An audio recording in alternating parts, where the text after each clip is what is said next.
What is going on, everyone? My name is Andy. Welcome back to another FPL video. In this one, it's some of my early thoughts going into the Game Week 18 deadline. So we're going to talk about some key players, including Fernandes and Ekitike, go through some notes from the weekend, and then go through a somewhat not that quick discussion about my own team. So let's get into it. So we've got to start with Bruno Fernandes, who looks like he's going to miss Newcastle at home in Game Week 18 and probably Wolves at home in Game Week 19 as well, at a minimum. It could even be more games after that. Interestingly, at the time of recording, he's not actually been 100% ruled out yet. If you look on the FPL site, he's orange flagged rather than red. So he's not definitely out of Game Week 18, but it seems very likely that he will be. The reason that he's not red flagged is because Amrim, straight after the game, said it's soft tissue damage and he could be out for a while. And there's even a journalist from the Telegraph saying he could be out for up to a month. But Amrim was interviewed again after that and said if he's out, and he basically said, I think he'll miss some games, but I don't know for sure. And the problem is, at the moment, it's Monday morning. All the information we've got is basically from straight after the game. So he won't have had a proper assessment in terms of what the damage is. So there is a tiny chance he'll be back for Newcastle, but it's a hamstring problem. It seems really unlikely, even for Bruno Fernandes. Like, he pulled up during the game in the first half, and it was like he was shocked that he actually had hamstrings that could get damaged, because he's just never injured. And he tried playing on, didn't look all that comfortable. He gave one corner up to Mason Mount, then he took the next one, and then he got subbed at half-time. So it seems very unlikely, even for a guy like Bruno that recovers quickly, that he's going to play again on Friday. And obviously the Wolves game is now 8 days away. So that seems unlikely as well. So I would say for most people, he is a sell. You could wait until you hear from Amrim again. The problem is the game is on Friday, which is Boxing Day in the UK, and Christmas Day is the day before. So he's not going to have a press conference on Thursday. So is he going to have one on the 24th, on Christmas Eve? I don't know. Maybe even the 23rd, tomorrow. It seems unlikely for a Friday game. So we might not get any more info, but because of the nature of the player Bruno is, it's very likely that journalists will get information and put it out before the deadline. So if you want to be 100% safe, you can wait until you get that info before you make a move. But I'm pretty sure he's going to be out of 18 and 19. And for most people, that just makes him a sell. Like, yes, he's got Leeds away and Burnley away afterwards. But if he's miraculously back for that, you can always bring him back in. Like, ultimately, he's 9.4 million. He's going to go down in price at least once before the deadline, possibly twice. And you're going to lose the Wolves game, almost certainly. Now, usual caveats applied. There will be some people out there that have got a squad so good they can just bench him this week and wait for more info ahead of Wolves. If that's you, fair enough. If you've got free hit left and you're not sure between 18 and 19, potentially you could use it in 18 and then see what the damage is for Bruno and then decide what to do 19 onwards. There is always caveats to everything. It's never black and white in terms of everyone should do this, everyone should do that. But for most people, I would suggest he's a sell. Now, in terms of replacements, I haven't fully got my head around what I'm going to do for my own team yet, as you'll find out later. But I would say if you haven't got Foden, which I know most people have, if you haven't got him, he's probably still one of the top options to buy. And I think Cunha is just so obvious. Like, someone's now got to take penalties in Bruno's absence. I'm pretty sure it will be Cunha. I will say Šeško's got an 11 scored, none missed record. So he's never missed a penalty. He's taken 11 and scored them all. But I think from a seniority, is that how you say it properly, standpoint, I think Cunha will just take them. I just got a feeling he will. But we don't know for sure. Lots of people will point out that Šeško in the Carabao Cup took like the 10th penalty or something like that. So yes, I'm pretty sure it'll be Cunha. And also the fixtures are just good still. And obviously it's correct to point out that Man United will be worse without Bruno Fernandes. But Cunha just loves to shoot. He will still get chances. He should have scored in the second half after Bruno went off against Villa. It was a header. I mean, I wouldn't say it was like a no-brainer to score that, but on another day, he absolutely does score it, and he has a brace. He's got 3 returns in 3, and he gets to play Wolves, Leeds and Burnley. And he'll probably play the majority of the minutes over Christmas. There might be an early sub at some point because of the quick turnaround in games, but Man United are really struggling with players at the moment. I don't think Cunha can be allowed to rest, basically, unless he's absolutely desperate for it. So I think he's such an obvious replacement. And in Game Week 22, you can look to shift him on again. So if you haven't got Cunha, I really like him as a pick. Obviously, Foden as well. Outside of that, it gets tricky, right?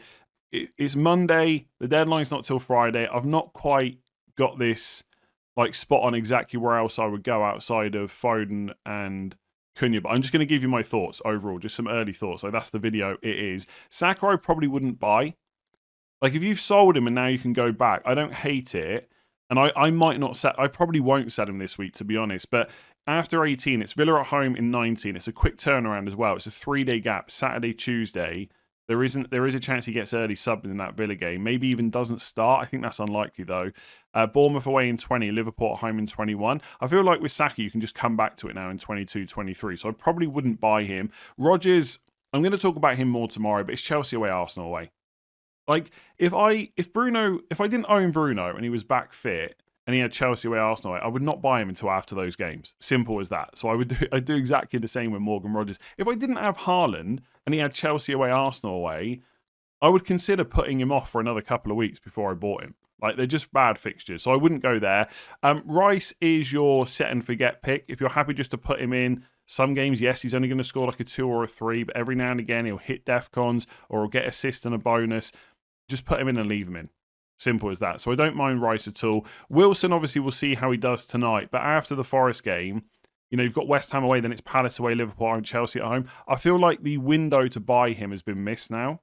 But if you need someone cheap, he's okay. Neto, I would come back to when Chelsea's fixtures get better, kind of 21, 22 onwards. Although 2 home games against Villa and Bournemouth, it's not awful to buy Neto. I wouldn't buy Minte because it's Arsenal away this week, and generally his minutes have gone down. Who's the other player? I mean, obviously Gakpo's injured. Eze, you can't go there. The player that I'm potentially looking at is, I need to find him. He's so far down the list. Is Sharda potentially, but it feels so unexciting, uninspiring. But they do have 3 home games in the next 4: Bournemouth, Spurs, Sunderland, and the away games against Everton in 20. Like, it's not an awful run. He should play pretty much every minute, I would say, over Christmas. Again, most players are not going to play 360 minutes in the next 4 game weeks, but Sharda will probably get quite close to that. So I don't hate him. Or if you really want to take a genuine punt, Verts. Like, it's Wolves at home, Leeds at home, next 2. And he should play with the injuries that Liverpool have got at the moment. There is always the chance of an early sub, but he played the full game against Spurs.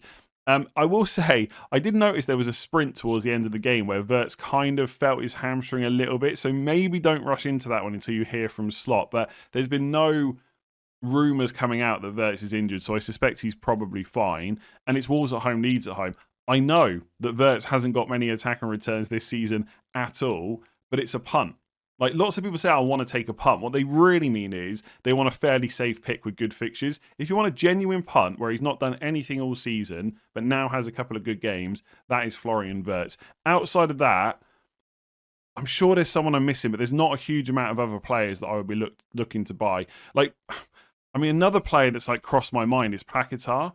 Like, super cheap just to enable like more money in defense, etc. But again, like, if we're talking about uninspiring, unexciting picks, that is Paquetá. Like, you're really relying on penalties and the odd assist with him. But it is Fulham at home, Brighton at home, Wolves away, Forest at home, next 4. So it's not awful. I will have a bit of a longer think about which players for like future videos this week. But that's my early thoughts. Grealish is another one people are looking at. The fixtures are good. He just doesn't score that many goals. It's like, who's he assisting at the moment? I mean, the fixtures are good enough where he could just get returns because of that. Like, Burnley away this week, Wolves at home 21, Brentford at home 20, Leeds at home 23. Like, it's not terrible, but there's just something about Grealish I don't quite like. So if you're in a position where you don't own Cunha, just buy him. I think that's just so obvious. That's what I would be doing if I didn't own Cunha already. Outside of that, it's a bit trickier. I like Rice as a set and forget. But all I'll say about Rice is people are happy to set and forget him now he's scored 11 points. If we were having this conversation after Wolves, people would be a lot less interested in him. So you need to have patience with a player like that. If you're not willing to put him in for like 4 to 6 to maybe 8 weeks, I just don't see the point in him, honestly. And Semenyo I wouldn't buy right now.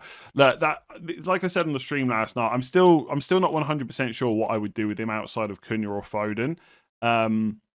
But there's a lot of options, and we're all in the same boat. We're all choosing from the same pool of players. Ultimately, downgrading him to someone cheaper and using that money elsewhere just looks pretty good. If you want to play it safe, wait for more info, but it seems quite likely he's going to miss out. So I think I can probably cover Hugo Ekitike a lot quicker than I did Bruno Fernandes. 8.8 million, Wolves at home, Leeds at home, next 2 fixtures. He's just a good pick right now. He's absolutely nailed on to start pretty much every game that's coming up, and that's because Alexander Isak has a pretty bad injury. We don't know yet exactly what it is. Like, Liverpool haven't said anything at the time of recording, but the reports coming out are that he's probably broken something, possibly even a broken ankle. So huge shame for him, because obviously it's taken a long time for him to get going at Liverpool. Scored against Spurs, now he's going to be out for a while. But from an FPL point of view, Ekitike's minutes now have to be good. Now, I don't expect him to necessarily come in and play 90 minutes every single game, especially with the turnaround, because he's only averaged 76 minutes per start so far this season. But you'd expect that to kind of tick up because Isak's now not there, and they've got other injuries as well. So I don't really have too many negatives to say about him as a pick. I mean, he is close to 9 million, and he pretty much doesn't have penalties. And so from a value perspective, I'm not sure you can say he's a good value player. But if you've got the money to spend, like, the fixtures are just really good. Like, outside of Arsenal away in 21, you've got Wolves, Leeds and Burnley at home in the next 5, and the away games against Fulham. Like, it just looks pretty good. So I don't think he's essential, which I think is how he's going to get talked about this week. But I don't think anyone can tell you he's a bad pick. So if you've got a good route to get to him, especially if it's for free and not for a hit, I would probably just do it. He's one of those picks where I'm not sure I'm going to buy him, for reasons I'll come on to later when I talk about my own team. But he is one of those picks where if I don't go for him and he does what, you just look really stupid. It's Wolves at home, and then it's Leeds at home, and he's playing number 9 for Liverpool. And no matter how poor Liverpool have been relative to what we expected, they are still one of the best attacks in the league, and he will score plenty of goals over this run. I just wouldn't say, I wouldn't be ripping up your team to get him. That's all I would say.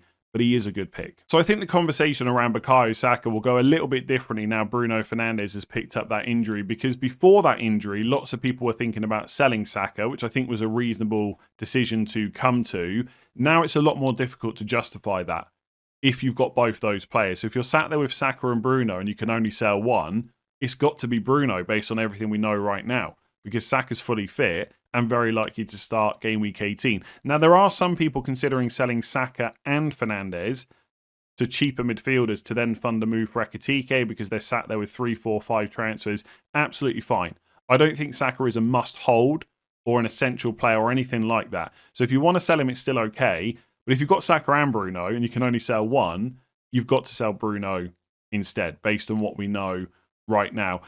In terms of Saka kind of in isolation as an individual pick, I still think he's okay, but he is less valuable than he was a couple of weeks ago. A couple of weeks ago, you had Wolves at home. He looked like an interesting captaincy option if you wanted to go against Haaland. We thought he'd have pretty good chances of taking penalties. Now that Wolves game's gone and Gyökeres has taken the most recent penalty, all of a sudden it doesn't look quite so good. I don't think it's complete doom and gloom though. He is still pretty much nailed on to start most games for Arsenal. The minutes have been good recently. Madueke hasn't had a single minute in either of the last 2 Premier League games. His underlying numbers are good without penalties, and it's not a case of he's never going to take a penalty again, in my opinion. Like, I owned Saka this time, Gyökeres took it. The previous time I owned Gyökeres and Saka took it. And at the time, by the way, when I owned Gyökeres and Saka took that penalty, the amount of comments that were adamant that it was nonsense that Gyökeres would ever take a penalty, they're going to share, basically. And Saka's going to be on the pitch more often. So I still think Saka's okay to hold, but I think it's also perfectly reasonable to say he's not great value anymore. Like, next 6 game weeks, you're probably not going to captain him. He may not take every penalty. It's Villa at home, Bournemouth away, Liverpool at home, 19 to 21. It's not a great fixture run. If you want to sell him, it's fine, but I wouldn't go out of your way to do it.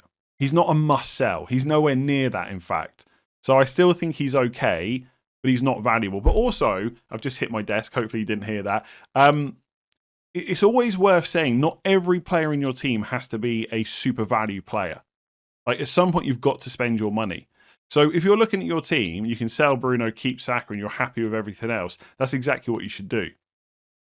Simple as that. I still think he's okay. I think because of the Carabao Cup midweek, which Madueke will almost certainly start, Saka starts against Brighton. It's not a bad fixture on paper. You can reassess in 19. For me, like as an owner of Saka, basically I've always got it in the back of my mind that he's like a cash cow I could potentially sell to get more money to spread elsewhere. Like potentially when Gabriel's back, maybe I sell Saka to free up the money to get him back. But until that point, I'm just not like that concerned about having him in my team. Like I still think he's okay. Obviously, as always happens in FPL, people are very extreme with their opinions. So he's not taking the penalty against Everton. He's blank. Now he's got to go. It's fine to keep him for a bit longer if you want to. If you want to sell him, that's also okay, as it always is with most players in FPL. So I know I kind of already spoke about him when I was talking about Bruno Fernandes replacements, but let's dedicate a section of this video to Declan Rice because he's quite a popular option to bring in this week. 7.1 million, 23% overall ownership, although that will climb as we get closer to the deadline. Do I think he's a good pick? I think I've got to say yes, purely because I don't think he's a bad pick. I think it's absolutely reasonable to consider bringing Declan Rice into your team. He's consistent with starts, has good minutes. Over Christmas, that's very valuable. He's got multiple routes to points, and he's not super expensive either. So I think he's a good pick. What I struggle with is calling him a great pick. And I think part of the reason I struggle with that is because I get a lot of comments and messages. And I can't help but remember on the deadline stream for Game Week 17, it felt like there were quite a few questions about selling Declan Rice. Why was that? Probably because before the Everton game, he had returns of 2, 6, 3, 4, 6, 2.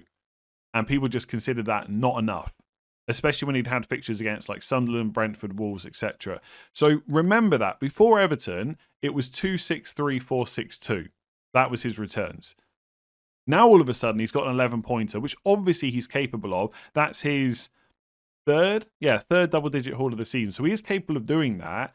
And now everyone wants to bring him in again. So all I can say is, if we were having this conversation after Wolves at home, where he'd had 2, 6, 3, 4, 6, 2, would you be as interested in bringing him in? I suspect the answer for a lot of people is no. I think this 11-pointer is skewing people's thoughts quite a lot. Again, good pick, absolutely. But with a player like this, you have to be patient with them. Because if you look at his underlying numbers, right, he does have some attacking threat. 0.12 non-penalty expected goals per 90, 0.21 expected assists. We know he's on some set pieces as well, but obviously that's taken into account with the expected assists. To put it into perspective, those attacking numbers are similar-ish to what Dewsbury Hall has put up this season. Apart from Declan Rice is 2.1 million more expensive. So he's kind of putting out Dewsbury Hall levels of attacking threat. Now, with Rice, you also have clean sheet potential because he plays for Arsenal. And those one-pointers do add up. I know it sounds stupid to say that, but they do. And also he has DEFCON potential. Now, he's not going to get it as regularly as like an Elliot Anderson, but he averages 10.43 per start, and you've got to hit 12. And actually, recently, he's done it quite a lot. So he got DEFCONs at the weekend against Everton. He did it in Game Week 15. Game Week 15. And he also did it in 13 and 12. So he has done it 1, 2, 3, 4 times in the last 6 game weeks. So he will pick up DEFCONs, plus 2 points, not to be sniffed at. It's almost an assist. So he's like a more expensive Dewsbury Hall, only with DEFCON. More DEFCON potential because Dewsbury Hall has picked it up. That's why I can't get on board with him being this. I don't know. I'm really struggling this week with what I think about players, as you can tell. Like, everything tells me he should be quite a good pick. It's just the price. Like, is 7.1 million enough? Basically, this is how I'll end it on Declan Rice. Good pick. You've got to be patient. I don't know, it feels to me recently, again, getting lots of messages and comments and questions, like players like Rice and Bruno Guimaraes, players that have got multiple routes to points but aren't amazing at any of them. Like, they've got some attacking threat but not great, some DEFCON potential but not great. It feels like they get some big scores, people bring them in, they get sick of them so quickly. Like, for me, Declan Rice has to be brought in for like the next 4 to 6 weeks. Now, something might come up where there's this new amazing midfielder you absolutely have to get. Fair enough if you have to sell Rice, but that's the kind of player he is. He's not going to get DEFCONs every week. He's not going to get attack. I mean, it sounds stupid saying that because no players get returns every week. But hopefully you know what I'm trying to say. There is just players out there that people are willing to be more patient with. Like, take Erling Haaland, right? I know this is a bad example because he's so much more money, etc. But actually, before that Palace game, he'd blanked in 1, 2, 3, 4, 5 6, 7, like 5 of the previous 7 matches. But because it's Haaland, we're willing to be patient. With Declan Rice, people don't have that level of patience. So I don't even know if that's helpful. I think Declan Rice is a good pick. I just don't think he's a great pick. And I'm still struggling to get on board with buying him myself this week. I think there's this element of you've got to have 3 Arsenal, and I'm not sure that's the case. So I talked about Ekitike earlier, which means I've got to talk about Igor Thiago as well, because that's the player a lot of people are selling to bring Ekitike in. And obviously the last couple of games haven't helped with people's confidence in terms of holding Thiago long term. In the last 2 matches, 0 XG against Leeds at home and Wolves away. That's pretty poor given how good those 2 fixtures are. So it's not looking great. And if you want to do Thiago to Ekitike, I think it's fine. Like, absolutely. If you've got, like, I've seen a lot of people doing Bruno to Cunha and Igor Thiago to Ekitike. To me, they just seem like really good moves. If you've got nothing else to do and the rest of your team is looking good, why not upgrade him? We know how good Liverpool's fixtures are. Ekitike is not going to be a massive differential, but he's not going to be like 100% owned either. And his minutes have just gone up a lot. And Thiago's just done really badly last 2 games. So I think that move is absolutely reasonable. I will say, though, with Thiago, I don't think he's a dud pick now. I don't think he's just terrible. Like, he's not great at the moment, but it's still 3 home games in the next 4. Bournemouth, Spurs and Sunderland. The away game is Everton. His minutes are likely to be quite good. Every time he started, he's averaged 85 minutes per start. Now, the starts aren't guaranteed, I would say, over Christmas, because we haven't seen him play a midweek game yet. Like in the Carabao Cup, he's been either benched or not in the squad. Against Arsenal in Gameweek 14 in the Premier League, he was also benched. So that is a bit of a concern. But he's going to play Bournemouth at home, guaranteed, as long as he's fit. And then the Spurs at home game is 5 days later on Thursday. So I think he probably starts the next 2. There is some concern I would have for Everton away in Gameweek 20, because that's 3 days after the Spurs game. But if he does get benched for that, he'll then play Sunderland at home as well. So I can't sit here and guarantee you he'll start all 4 of the next 4 game weeks, but I think he starts at least 3 and probably all the home ones. He's not an awful pick. Like, he's still pretty much nailed when the gap between games is good, and he's on penalties too. Like, there's value in having players like that, and he's 7.1 million. Like, Ekitike is great. Ekitike is the better pick, but he's 1.7 million more.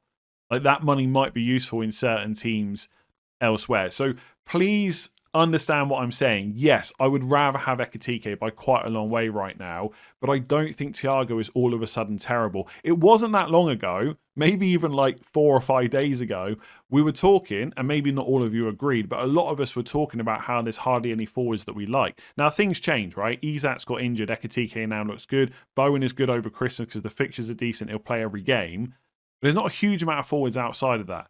So if you're in a position where it would just be easier to keep Thiago, I really do think that is okay this week. So let's just go through some quick notes from the weekend. Some of these players I will talk about a bit more later on this week. So for Chelsea, Cole Palmer, increase in minutes in the last game against Newcastle, played 79. So that's a positive moving forward. But it is worth noting it wasn't that long ago that Maresca said he can't play 3 games in a week, and Chelsea have got a lot of games coming up.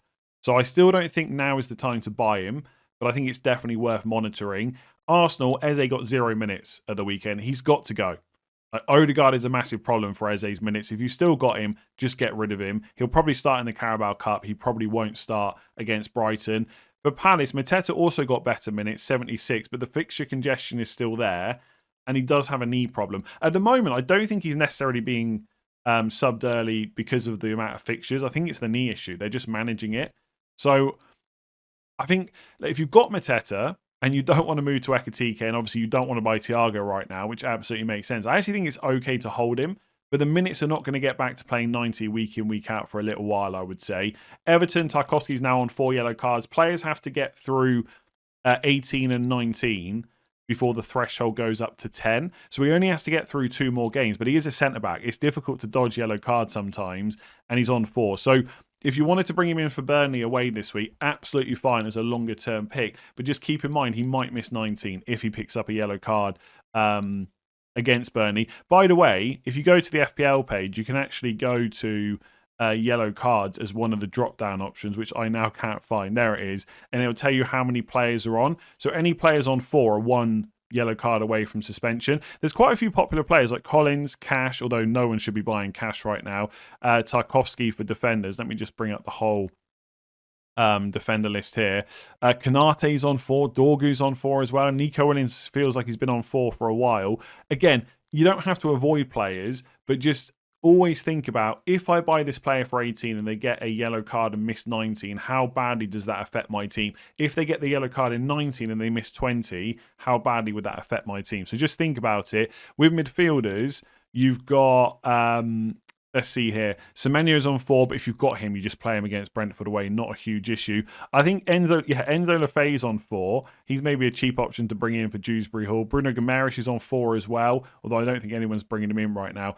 Look on the FPL site if you're unsure. It's worth thinking about at this stage of the season. For Brighton, Van Heck apparently missed out with illness, so presumably he'll be back next week. It is Arsenal away, which is a nightmare, but hopefully you can bench him. Then he's got West Ham away, Burnley at home. Man City, Cherki got 66 minutes, but I would expect him to start 18. Some people are thinking about bringing him in still. I don't know. The early subs would do my head in. And there is a chance at some point over Christmas he just misses a game. Like, his minutes are not as secure as Foden's, but he is obviously a lot cheaper. I don't mind the punt on Cherki, but it feels bad to buy him after the West Ham game, even if he blanked in that one, because that was the good fixture out of the next kind of 4 or 5, like the best fixture anyway. Man United, Mount's now played 2 full 90-minute matches in the last 5 game weeks, which doesn't sound that amazing, but I think not this week, but the one before was his first 90-minute game for Man United. Now he's done it again a few weeks later. That is positive. He's less than 6 million. Man United do have good fixtures coming up. I would still worry a little bit about his fitness record, though. Like, you could argue that he's worth a punt because he's less than 6 million, but there is obviously, you know, a chance that over Christmas you then got to sell him again. So just keep that in mind. And for Leeds, Calvert-Lewin's unstoppable. I'm not sure. Again, I'll probably talk about this a bit more tomorrow, but I'm not sure now is the right time to buy it, although he cannot stop scoring. 5.8 million. I mean, Sunderland away is not terrible. Then it's Liverpool away, Man United at home, Newcastle. Man United at home is not a bad fixture. Defensively, all over the place. Yeah, I mean, look, if you needed a cheap forward to play against Sunderland, maybe bench against Liverpool, play against Man United, and then maybe play against Newcastle if you had to, it's not terrible. It really isn't. So I'm just going to run through some early thoughts for my own team going into Game Week 18. I've got 4 free transfers, which is a nice position to be in, but nothing in the bank. So if I want to upgrade any players, I've got to find the cash somewhere else. I've got a red flag Dewsbury Hall on my bench who's probably going to miss the next 3 to 4 games minimum, although we don't know that for sure, but that's what I'm expecting. And Bruno Fernandes is not yet red flagged on the FPL page, but he almost certainly will be soon once we find out he's going to miss Newcastle at home. So there's a couple of problems there. When I think about it for Game Week 18 specifically, I actually think my team looks kind of okay. Like, if I sell Fernandes to a cheaper midfielder that's got a good fixture this week, I could just play 4-4-2 and roll the other 3 transfers to next week and deal with any new problems that crop up then. So I'm not in a position where my team is a disaster, but when I start thinking about it a bit more, there are a lot of problems soon, I would say. So, for example, Dewsbury Hall on my bench, dead spot essentially, and so is Mark Guiu. So every week at the moment, until I upgrade Dewsbury Hall or one of my defenders, I'm playing 4-4-2 with 2 4.5 million defenders every week. And I'm not sure the rest of the team is good enough to warrant that. So there is a need to kind of upgrade Dewsbury Hall soon. But the problem is, if I downgrade Fernandes to someone cheaper and use that money to upgrade Dewsbury Hall, I'm still left with Thiago. Am I happy with that? Or the other option is to do Fernandes to a cheaper midfielder and Thiago up to Ekitike, which obviously everyone's thinking about doing right now, which sounds quite good. But then I've got no money to upgrade Dewsbury Hall. So I'm stuck playing 4-4-2 with 3 4.5 million defenders. Now, maybe Richards is fine. Maybe Michael Keane will be fine for a while. Or maybe Jared Brantwaite comes back soon. Like, how many 4.5s am I happy with right now? Like, this week, I could do Fernandes and Thiago to cheap midfielder and Ekitike and maybe even get Michael Keane in and play him. That's fine. But how much longer is that going to be good for? Also, I've got Nkapie. And again, I think he'll be fine for Game Week 18, but he's only as good as long as Gabriel is out. And once Gabriel's back, Nkapie is a problem. So there's issues here. Even if I was on board with keeping Thiago and avoiding Ekitike, which I must admit right now I think is the most likely outcome for my team, there's no midfielders I really want to buy. Like the options to upgrading Dewsbury Hall for my team, they're not that great. Like, let's just say, the thing is, I can't go to Declan Rice. I feel so stuck, right? Everyone seems to be bringing in Cunha and Rice. I can't do either of those things. I already own Cunha and I've got triple Arsenal. So to get Rice for Fernandes, I've got to sell Saka as well. That just doesn't feel great to me, if I'm honest. Like, is Ekitike that good? I don't know. Maybe I come to the conclusion that's the right move. Maybe that is the move for my team. All right. Thiago to Ekitike, Fernandes to Rice, and then Saka to someone 10 point. I mean, I could go for Palmer, although I don't think that's going to happen. 10.4 million I would have to spend. Let's say I just put in Verts as a punt, right? I mean, maybe that is the move. Honestly, I mean, I look at that and I don't hate it. It uses 3 of my transfers, which I don't particularly like, but they're there for a rainy day, and this is almost a downpour, to be honest, at this stage. And that also gives me money to upgrade Dewsbury Hall later on. Maybe even this week. Maybe I go to Sharda. Like, maybe I'll do something like that.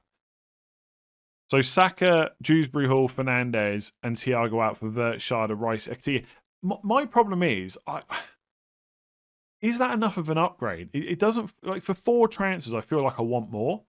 But maybe I'm just overthinking. And then I could play a back 3. I could bench Vandenberg and play Anderson, Van Dijk, and Cappier. The only slight concern, by the way, with loading up on Liverpool so much, one, Vert just hasn't done anything. But also, when they play Arsenal in 21, that's a bit of a nightmare to have 3 Liverpool and 3 Arsenal for that game. And I don't think I'd want a free hit that early. And also, I would have used all 4 of my transfers. So I've got to start building them back up. By the time we get to 21, I would have 3 transfers maximum. And that's if no other issues have cropped up. This just feels, in some ways, really nice, to be honest. I don't know. Now I'm thinking about it, I kind of like it. But I just don't... I don't look at this team and think it's a 4 transfer problem, basically. Yeah, let's say I go from... So let's just scratch that for us. So I can't go for Rice, right? So Sharda is maybe an option, but I got to be honest, being on triple Brentford just sounds horrible when you say it out loud. But I could just do Sharda in and Ekitike, but that only leaves me 0.3 million. So I'm still stuck not being able to upgrade my defenders, and I've still got Dewsbury Hall. It just doesn't feel great to me. The other option is to leave Thiago and just put him back and sell Dewsbury Hall to someone that's 7.2. So buy Sharda, Fernandes, and then 7.2. But who do I go for this week? I cannot go for Rice. I'm on triple Arsenal. Who? Honestly, I don't like Grealish. I'm not going to buy Bruno Guimaraes this week. Szoboszlai next week, potentially, I could go for. But then I've missed the Wolves game because obviously he's suspended this week. Or maybe I leave Dewsbury Hall for another week, worry about it next week, and upgrade one of my defenders. But then, unless I go to Keane, I'm probably playing for Tarkowski this week, and that only leaves me 1.4. So then the Dewsbury Hall replacement's got to be 6.4 or below. And you look at midfielders right now for 6. Let's just go to 6.5 or below. Like Wilson, again, I'm probably not going to buy him before West Ham away, Palace away, Liverpool at home, Chelsea at home. I know Liverpool at home is maybe not that bad right now. Palace have just conceded 4 to Leeds. Maybe it's not that bad of a fixture run, but I just don't see me going there. Tavernier, I've missed the Burnley game. Minte has been subbed off around the 70th minute in 2 of the last 3. So his minutes aren't even fully secure right now. Not as good as they were. I just don't like Mount. I just don't see it. I'm really not sure. If I had to guess right now, I think I'm buying Sharda and going for Tarkowski and then leaving the decision on Minte a little bit longer. Because with 1.4 million, I could just go from Nkapie up to Gabriel, or I could do Vandenberg to a 5.9 million defense. I'm not sure who I would buy though. And just go big in defense and play 4-4-2. I'm kind of okay with that. I just don't think I can sell Saka this week. I'm really struggling with that. I see people doing the Saka Fernandes out and getting Ekitike and 2 cheaper midfielders. Maybe it's the right call. I don't know. My flaw with FPL is I really struggle not knowing how long I want to keep a player for, which sounds really stupid, I know, because you just put them in and figure it out when you need to. But if I go for that Verts, Ekitike, Rice option, where I've got 3 Arsenal, 3 Liverpool, because I'm not quite sure how I'll manage 21, I find it difficult to go for right now. Maybe that's just terrible management. Maybe I should just get the points and worry about it later. It does look good, that 4 transfer move. I don't hate it. It's just not how I've played a lot this season. I've tried to be careful with transfers where possible. Maybe I just get Keane. The thing that's putting me off Keane is not knowing exactly when Branthwaite's back. Like, I suspect that Michael Keane will play the next 4 game weeks, which includes Burnley away, Brentford at home, Wolves at home. So maybe I should just get him. Like, is Jared Branthwaite going to be back by the 7th of January? Almost certainly not. It would just be a bit annoying to have to deal with Keane around game week 22, where Branthwaite could be back. It's not a guarantee that Keane comes out of the team, but he probably will. I've really got to figure it out. I could do with Gabriel news, to be honest. Again, I look at that team. It's really not that bad. It's not terrible. I don't know. I think Fernandes to Shada and then use the money. I just don't know where I'm going to use the money. There's nobody else I want to bring in for Dewsbury Hall this week. It would have to be Minte next week or Szoboszlai next week or something like that. Maybe that's okay. Or maybe I'll just get a defender in and bench Vandenberg. Like Fernandes to Shada, Senesi to Tarkowski, and just play 4-4-2 and just hope that Thiago can get somewhere close to Ekitike. Maybe I should just let go of Saka. I don't know. I don't know what I'm going to do. And hopefully I'll know by later on this week. But I doubt it. I'll leave it there. That was useless. Give it a like if you like useless videos. Make sure to hit subscribe if you want more useless videos. And I'll catch you tomorrow for another useless video. See you then.